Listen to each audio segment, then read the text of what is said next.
Compound intervals can be labeled in two ways. One way is to take their simple interval equivalents, that is, the intervals under one octave that use the same letter-named notes, and add 7 to the number. So you could take a major third, add 7 to the 3, and end up with a major tenth. You could also just call it a compound major third.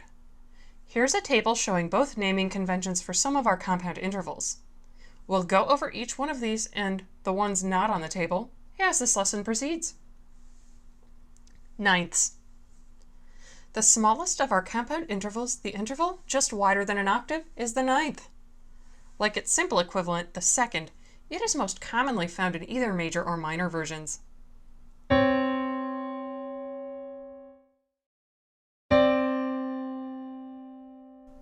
Like the second, these are considered dissonant, though they may sound less crunchy than seconds just because they're further apart. In order to write a ninth, you may find it easiest to write a second and then move the top note up an octave, or the lower note down an octave if you are asked to write them descending.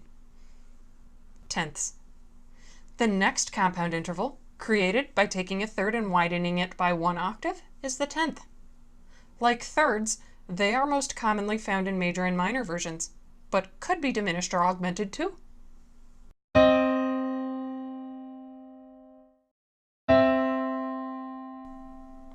Like thirds, major and minor tenths are usually considered to be consonant intervals.